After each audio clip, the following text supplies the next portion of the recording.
FM 90 Devgiri वाणी आवाज मराठवाड्याचा मैं हूँ आपके साथ आरजे संध्या और आज हमने हमारे देवगिरी प्रतिभा इस विषय पर आमंत्रित किया है प्रोफेसर विभूति भूषण मलिक जो सामाजिक विज्ञान के अधिष्ठाता है doctor Baba Saheb Bhimrao Ambedkar central university Lucknow के।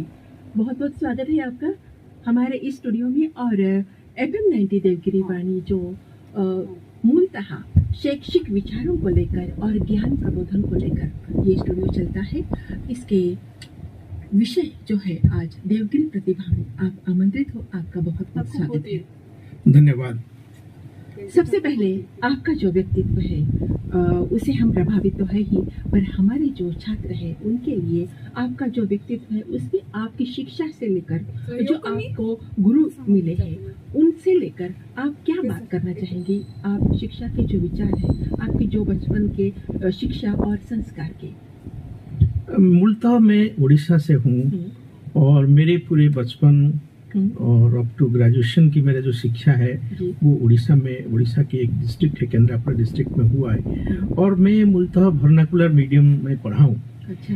परंतु ग्रेजुएशन में मैं जिस कॉलेज में था उसमें 6-7 हज़ार कॉलेज के विद्यार्थी थे और सभी लोग अपनी ग्रेजुएशन के बाद मास्टर्स प्रोग्राम के लिए अच्छे यूनिवर्सिटी की तलाश करते थे और मैं भी उस समय एक तलाश करके अपनी कॉलेज की एक पहले विद्यार्थी था जो कि मैं जवाहरलाल नेहरू विश्वविद्यालय के लिए अपने रिटन एग्जाम क्लियर किया और मुझे मास्टर्स प्रोग्राम करने के लिए जवाहरलाल नेहरू में एडमिशन मिला। और उसमें जवाहरलाल नेहरू एक देश की एक बहुत प्रतिष्ठित विश्वविद्यालय है और अंतर्राष्ट्रीय स्तर पर ख्याति लब्ध विश्वविद्यालय है। और जैसे मैं अपने गांव से गया, मुझे उस समय ना अंग्रेजी ना हिंदी में ठीक से बोल पाता था, परंतु मुझे एक समझ थी और मेरा पास एक क्रिएटिव राइटिंग कला थी जिस बेसिस पे मैं JNU के एंट्रेंस क्लियर किया और वहाँ गया तो मैं अपने आप को पहले उस माहौल में एडजस्ट करने की कोशिश की और वहाँ की पढ़ाई की जो लेवल थी वो अंतर्राष्ट्रीय स्तर पर थी, तो अपने आप को डेवलप करने के लिए मैं रोज 17 घंटा पढ़ाई करता था और मेहनत करता था और मेहनत करके मैं अच्छे अपनी ग्रेडिंग के साथ मास्टर्स डिग्री प्रोग्राम पास किया। और मास्टर्स डिग्री के बाद प्रोफेसर योगेंद्र सिंह JNU के समाजशास्त्र के एक प्रतिष्ठित समाजशास्त्री रहे हैं, तो मैं अपनी MPhil के जो शोध कार्य किया प्रोफेसर योगेंद्र सिंह के साथ किया और PhD भी उन्हीं के साथ किया, क्योंकि देश में वो अद्वितीय समाजशास्त्री है और पूरे समाजशास्त्र में उनकी एक प्रमुख पुस्तक है मॉडर्नाइजेशन ऑफ इंडियन ट्रेडिशन।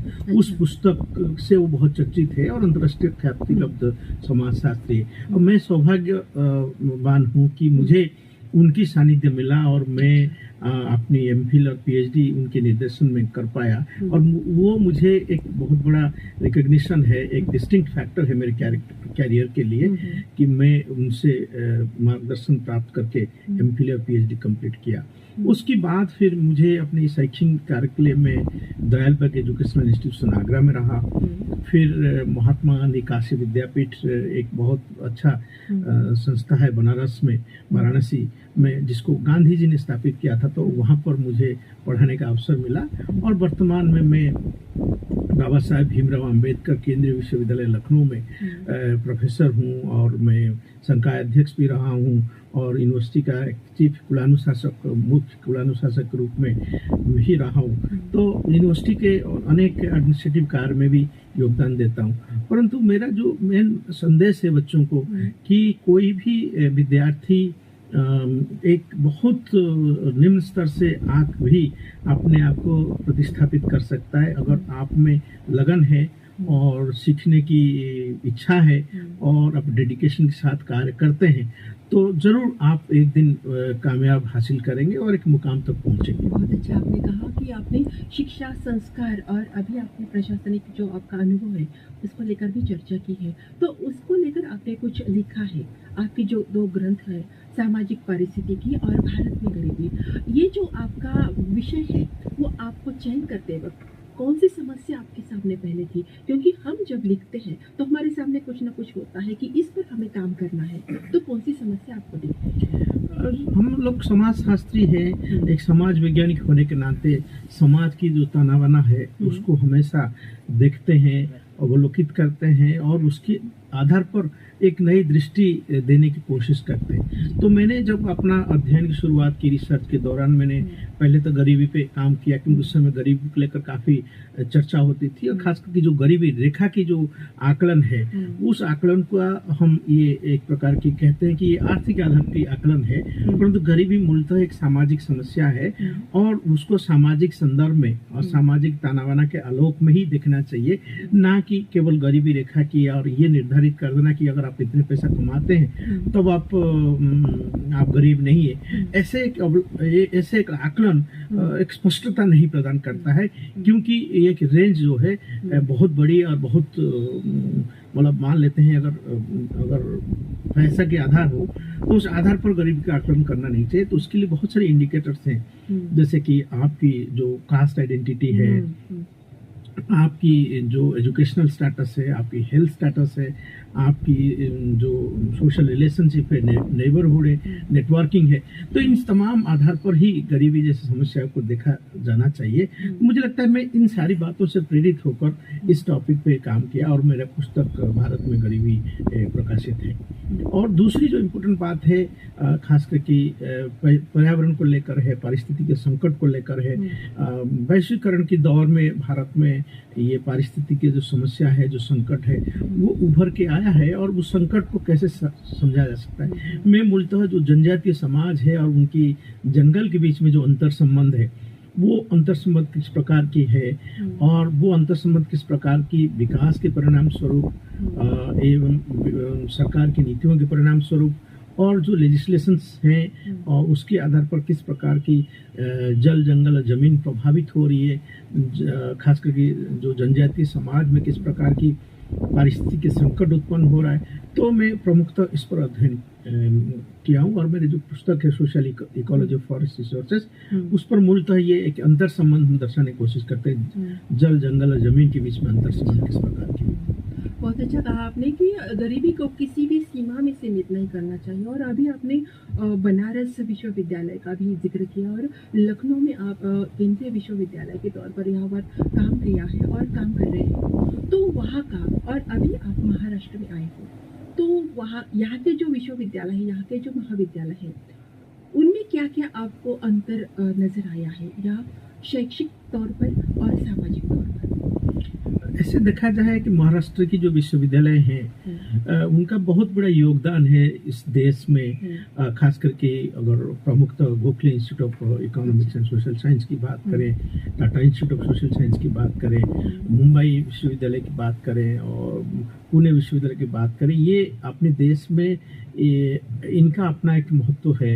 ये अपने देश में एक स्थापित मानक को शिक्षा के क्षेत्र में योगदान देते हैं। अब उत्तर प्रदेश की अगर बात करें, उत्तर प्रदेश में हम लोग केंद्रीय विश्वविद्यालय से जुड़े हैं, परंतु उत्तर प्रदेश की जैसे स्टेट यूनिवर्सिटीज है, काशी विद्यापीठ, राज्य विश्वविद्यालय, तो उस राज्य विश्वविद्यालय में भी पठन पाठन को लेकर स्थितियां बेहतर हो रही हैं, हम ये कह सकते हैं। परंतु महाराष्ट्र और यूपी में अगर हम कंपेयर करें एजुकेशन की दृष्टि से, महाराष्ट्र एक बेहतर पोजीशन रखता है और बेहतर एक तार्किकता का एक आधार महाराष्ट्र में रहा है।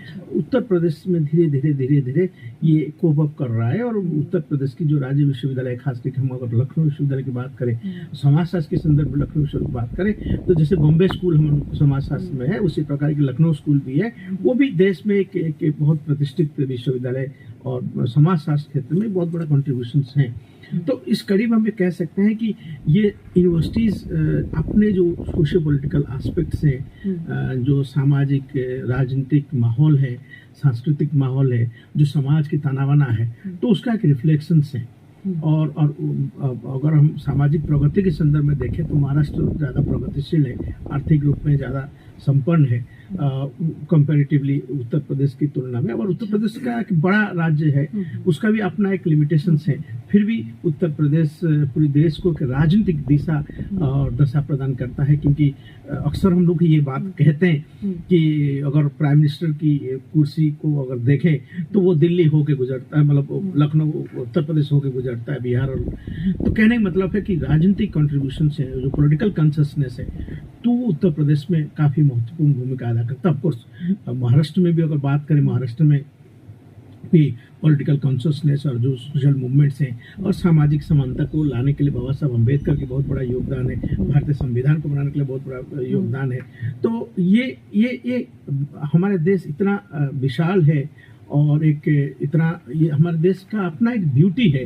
तो ये ब्यूटी मुझे लगता है कि महाराष्ट्र, उत्तर प्रदेश और भी जो तमाम राज्य है तो अपने आप का एक छोटे छोटे कॉन्ट्रीब्यूशंस देते हैं और जो हमें एक मोती की तरह पिरोए हुए हैं भारत की बहुआयामी जो संस्कृति है और बहुआयामी संस्कार है। तो वो सब जगह सभी स्टेट का अपना एक योगदान है, एक कंट्रीब्यूशन है। बहुत अच्छा कहा आपने। अभी आपने एक तुलनात्मक जो बताया कि महाराष्ट्र किस जगह पर है, अभी महाराष्ट्र का जो योगदान है, अभी आपने डॉक्टर बाबा साहब अम्बेडकर के संविधान का भी यहाँ पर उल्लेख किया है और महाराष्ट्र ने जो दिया है और महाराष्ट्र में जो हिंदी का प्रचार प्रसार भी बढ़ा है तो वो सबसे ज़्यादा है यूपी की तुलना में। ये भी है बात। अभी आप मराठवाड़ा में आए हैं और देवगिरी महाविद्यालय में अभी आप इस स्टूडियो में हम बैठे हैं तो देवगिरी महाविद्यालय का एक नाम है और मराठवाड़ा में नंबर 1 कॉलेज है ये। तो इसके बारे में आपके क्या ख्याल है? मेरा दूसरी बार आपकी कॉलेज में विजिट है और मैं काफ़ी प्रभावित हूँ आपकी महाविद्यालय को देखकर। और इन टर्म्स ऑफ अगर इंफ्रास्ट्रक्चर की बात करें, व्यवस्था की बात करें और जो एकेडमिक जगत को इसकी जो कंट्रीब्यूशन है इसको देखें तो ये कोई यूनिवर्सिटी से कम नहीं है। सही है। यह एक विश्वविद्यालय अपने आप में है। मैं तो यहाँ अनुरोध करूंगा जरूर कि इस माध्यम से जो डिस्कशन हम लोग कर रहे हैं कि यह एक रूरल यूनिवर्सिटी बन सकता है और इसमें तरह तरह के पोटेंशियलिटीज है। और खास करके मैं समाजशास्त्र विभाग को गया था, सोशल साइंस के और डिपार्टमेंट को गया था, जेमोलॉजी डिपार्टमेंट को गया था, एनिमेशन डिपार्टमेंट गया था। अनेक कला है और खास करके जो फिल्म इंडस्ट्री है, टीवी इंडस्ट्रीज है, बहुत लोग इस महाविद्यालय से ट्रेनिंग लेकर जाके वहाँ कंट्रीब्यूट कर रहे हैं। और खास करके ज्वेलरी के खेल में जो 25 लाख लोग एम्प्लॉयड हैं उसमें ज़्यादातर कंट्रीब्यूशन इस विश्वविद्यालय इस महाविद्यालय का है। तो मुझे ऐसा लगता है कि अगर सारी परिस्थिति ठीक रही तो इसको एक ग्रामीण विश्वविद्यालय डिक्लेयर किया जा सकता है जो अपने आप में एक ऑटोनोमस यूनिवर्सिटी के रूप में स्थापित करे और वो कंट्रीब्यूट और बेहतर कर सकता है। पहला ऑटोनोमस है ही अभी होने वाला है, हुआ ही है देवगिरी महाविद्यालय। पर अभी मेरा एक और सवाल है आपसे कि अभी हमने इतना जिक्र किया है तो नेशनल एजुकेशन पॉलिसी उसको लेकर आपके जो विचार हैं जो हमारे छात्रों के लिए वो बहुत प्रेरणादायी हो सकते हैं। नेशनल एजुकेशन पॉलिसी 2020 में एक महत्वपूर्ण बिंदु यह है कि किस प्रकार की विद्यार्थियों को हम ट्रेनिंग करेंगे। तो मुझे ऐसे लगता है कि यह आने वाले 50-60 साल को ध्यान रखते हुए पूरे वैश्विक परिदृश्य में किस प्रकार की शिक्षा व्यवस्था होनी चाहिए और हम अपने आप को वैश्विक स्तर पर किस प्रकार की स्थापित करेंगे, उसकी हर खूबियां हमारे नेशनल एजुकेशन पॉलिसीज 2020 में उल्लेखित है। अब सवाल ये है कि हम उस चीज़ों को कैसे अपनी कॉलेज और यूनिवर्सिटीज़ में इम्प्लीमेंट करते हैं। तो इम्प्लीमेंटेशन प्रोसेस में हम लोग हैं और कोशिश किया जा रहा है कि कैसे सभी जैसे कि हम लोग बात अगर करें कि multiple entry and multiple exit की, तो इसको हम कैसे इम्प्लीमेंट करेंगे। Of course university grants commission इस पर कार्य कर रहा है और उसकी पहली स्टेप मेरे को आज समाजशास्त्री होने के नाते लगता है कि वो जैसे कि हम लोग कॉमन एंट्रेंस टेस्ट करते हैं और सारी सेंट्रल यूनिवर्सिटीज का, तो वो एक डाटाबेस बनता है। तो मुझे लगता है ये फर्स्ट स्टेप है कि ये कॉमन एंट्रेंस टेस्ट में और जितने भी सेंट्रल यूनिवर्सिटीज है उसका एक एडमिशन प्रोसेस होगा। उस एडमिशन प्रोसेस के तहत एडमिशन लेंगे बच्चे ताकि एक डाटाबेस तैयार हो जाए और ये हमें मल्टीपल एंट्री मल्टीपल एग्जिट के लिए मदद करेगा। तो ये सारी चीज़ों को हमें थोड़ा ठीक से, और इसको हम ऐसे समझने की कोशिश करते हैं कि टेक्नोलॉजी का बहुत बड़ा भूमिका है। और मैं जवाहरलाल नेहरू विश्वविद्यालय का अगर एग्जाम्पल दूँ, जैसे कि जो CBCS कोर्सेस है, तो CBCS कोर्सेस अब हर जगह लागू है। जवाहरलाल नेहरू यूनिवर्सिटी में जब 90s का स्टूडेंट में था उस समय CBCS के कॉन्सेप्ट थे, परंतु वो बड़ा इफेक्टिवली लागू होता। परंतु अभी कॉलेज और यूनिवर्सिटीज में CBCS ठीक से मैनेज नहीं हो पाते क्योंकि वो हम उसको सिस्टम लिंक नहीं कर पाते। तो कहने का मतलब है अगर सारी सिस्टम के साथ जो नेटवर्किंग हम बात करते हैं, कंप्यूटर सिस्टम से सारी यूनिवर्सिटी और कॉलेज को जोड़ने, एक नेटवर्किंग कर ले, जैसे कि हम लोग के एडमिशन समर्थ पोर्टल की तरह होता है, और जैसे टीचर्स रिक्रूटमेंट भी एप्लीकेशन भी समर्थ पोर्टल से आता है। तो अगर इस प्रकार की टेक्नोलॉजी का हम प्रयोग करते हैं, बहुत जल्दी नेशनल एजुकेशन पॉलिसीज को इम्प्लीमेंट करने में जो दिक्कत आ रही है उससे हम उसको बेहतर कर सकते हैं। एक तो ये बात है। दूसरी जो इम्पोर्टेंट बात है नेशनल एजुकेशन पॉलिसीज में कि कैसे बच्चों में संस्कार दिया जाए। तो हमारा ट्रेडिशनल नॉलेज क्या है, हमारे पास बेहतर विश्वविद्यालय रहा है पूरे विश्व के, तो उससे हम क्या सीख लेते हैं। और ये इस प्रकार की जो परंपरा है भारत की, जो अपने आप में एक अद्वितीय परंपरा है, तो वो परंपराओं से बच्चों से कैसे रूबरू कराएं, क्योंकि धीरे धीरे जो यंगस्टर्स थे वो मुझे लगता है अपनी संस्कार और संस्कृति के प्रति उसकी डेडिकेशन कम होती जा रही है। तो न्यू एजुकेशन पॉलिसीज में ये खूबियां है कि आप अपनी संस्कार, संस्कृति और परंपराओं को भी आत्मसात करें, उसके पीछे और उसका पीछे जो लॉजिक है उसको भी समझने की कोशिश करें, तभी हम एक बेहतर समावेशी समाज बना सकते हैं। इसी प्रकार की दृष्टि नेशनल एजुकेशन पॉलिसीज में है, और उसको इम्प्लीमेंट अगर हम करेंगे तो पहले हम एक बेहतर राष्ट्रवादी समाज का निर्माण कर पाएंगे और वैश्विक स्तर पर हम अपने आप को प्रतिस्थापित कर पाएंगे। बहुत अच्छा कहा आपने। मैं यहाँ पर एक बात दर्ज करना चाहूँगी। आप यूजीसी के मेंबर भी हैं और अभी आप चेयरमैन भी रह चुके हैं, और इस नाते आपने जो अभी मार्गदर्शन किया है कि किस प्रकार से बहुआयामी व्यक्तित्व बन सकता है एक छात्र का। और अभी ये भी आपने बात छेड़ी है कि हमारी जो परंपरा है, जैसे गुरुकुल परंपरा में हम जो हमें कौशल आता है उस पर हम काम करते थे, तो उस प्रकार से स्किल बेस्ड एजुकेशन एनईपी है, तो उसके तहत अभी आपने बहुत अच्छा यहाँ पर मार्गदर्शन किया है। और एक अच्छा हमारा जो उद्देश्य है वो सफल होगा। अभी एक जाते जाते आपका एक आखिरी मेरा एक सवाल है, जो अभी छात्र हमारे देवगिरी महाविद्यालय के जो श्रोता हैं और जो हमारे दर्शक हैं वो सुन रहे हैं आपका जो भाषण है, संबोधन है, तो आपको अभी आपने लखनऊ की भी बात कही, बनारस की भी बात, और नालंदा यूनिवर्सिटी भी है, और बहुत सारे यूनिवर्सिटी में आपने काम किया है, वहाँ की शिक्षा आपने देखी है। तो वो शिक्षा और आज का जो युवक है, उन्होंने अपनी शिक्षा का किस प्रकार से नजरिया रखना चाहिए, और शिक्षा की ओर और अपना जो रोजगार के अवसर, उसमें क्या क्या बदलाव करने चाहिए अपने व्यक्तित्व को लेकर।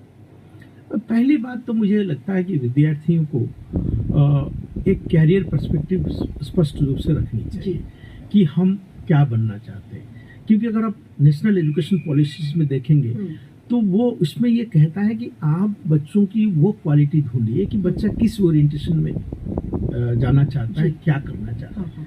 तो मुझे लगता है कि उसको आइडेंटिफाई करनी चाहिए, और उस आइडेंटिफिकेशन में ही हम ज़्यादा समय दें, क्योंकि अगर एक बार आइडेंटिफाई करें कि विद्यार्थी किस डायरेक्शन में जाना चाहता है, उसकी इंटरेस्ट किस पर है, तो इंटरेस्ट बहुत ज़्यादा इम्पोर्टेंट है। ऑफ कोर्स इंटरेस्ट की बात हम फिर कैसे देखेंगे कि आपका इंटरेस्ट किधर है, तो वो एक टेक्निकलिटीज है, उस टेक्निकलिटी को समझें और बच्चों के इंटरेस्ट किस पर है इसको जानने की कोशिश करें। अगर जैसे हम बच्चों के इंटरेस्ट को जान लेते हैं तो फिर उस इंटरेस्ट को प्राप्त करने के लिए हर प्रकार की जो सुविधाएं हैं, हर प्रकार की फैसिलिटीज है, हर प्रकार की स्किल है, उस पर हमें काम करने की जरूरत है। कुल मिलाकर इस समय जो ट्रेंड है वो है स्किल बेस्ड एजुकेशन की, कि बच्चों को हम शिक्षित करेंगे, एक अच्छे ह्यूमन बीइंग बनाएंगे, परंतु रोजगार के लिए, बेहतर समाज के लिए उनके पास स्किल होनी चाहिए, वो हुनर होनी चाहिए। तो वो स्किल और हुनर हमें बच्चों को देने की आवश्यकता है।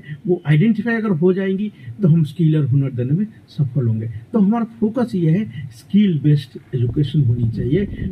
बच्चा अगर बीएससी कर लेता है तो बीएससी करने के बाद उसको मिनिमम एक स्किल आनी चाहिए, उस पर फोकस करना चाहिए। अगर ये फोकस हम करते हैं तो कहीं ना कहीं जो शिक्षा के साथ तो एम्प्लॉयमेंट की जो एक लिंक है तो उसको हम बेहतर प्रतिस्थापित कर पाएंगे। तो शिक्षा और employment, this should be go hand in hand, ये एक साथ चलनी चाहिए।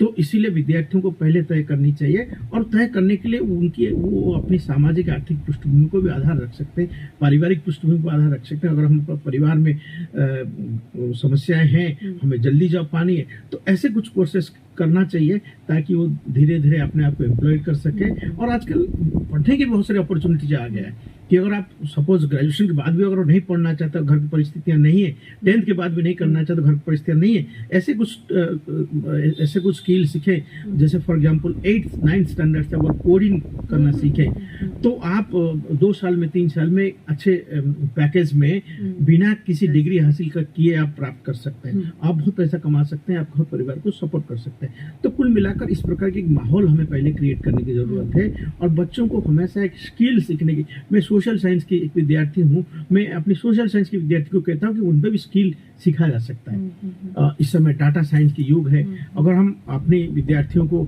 स्टैटिस्टिकल पैकेज पर सोशल साइंस का हुनर सिखा दें, तो बहुत सारी एनजीओज हैं, बहुत सारे ऐसे सेक्टर्स हैं, इलेक्शन में भी इस सब डाटा का प्रयोग किया जाता है। तो कहने का मतलब आपके पास अगर स्किल हो, तो स्किल का आपके पास है, तो कहीं ना कहीं आपको रोजगार के लिए कोई दिक्कत नहीं होगी। तो बच्चों को स्किल बेस्ड एजुकेशन पर फोकस करनी चाहिए। और एक सेक्शन ऑफ सोसाइटी है जो इंटेलेक्चुअल बनना चाहता है, वो उनको फिर हायर स्टडीज की तरफ जानी चाहिए। पर मूलतः हमें ज़्यादातर एम्प्लॉयमेंट ओरिएंटेड एजुकेशन के लिए बच्चों को स्किल बेस्ड एजुकेशन पर फोकस करनी चाहिए। बहुत अच्छा कहा आपने। सामाजिक विज्ञान के प्रोफेसर होने के नाते आपने जो यहाँ पर गाइडेंस दिया है बच्चों को कि किस प्रकार से अपने प्रश्न का उत्तर अपने ही पास है, अपने व्यक्तित्व को अगर आपने अपने निखार लाना है, तो उसे आप में जो कौशल है उसे ढूंढ कर, उसे परख कर वो काम करना चाहिए। बहुत बहुत धन्यवाद आपका, आप यहाँ पर आए हमारे स्टूडियो में, और आपसे जो वार्तालाप होकर हमें एक प्रेरणा मिली, हमारे दर्शकों को, हमारे श्रोताओं को बहुत अच्छा लगा है, और वो इससे सीख लेकर अपने व्यक्तित्व में बहुत सारे बदलाव कर सकते हैं, बहुआयामी व्यक्तित्व उनका बन सकता है। बहुत बहुत धन्यवाद आपका। आपको तहे दिल से आभार, शुक्रिया, क्योंकि आपने मुझे मौका दिया, और कॉलेज के प्राचार्य साहब को मेरी तरफ से बहुत बहुत धन्यवाद, साधुवाद, और इस कॉलेज और महाविद्यालय का उत्तरोत्तर उन्नति की कामना मैं करता हूँ, और आपको बहुत बहुत धन्यवाद देता हूँ। नमस्कार।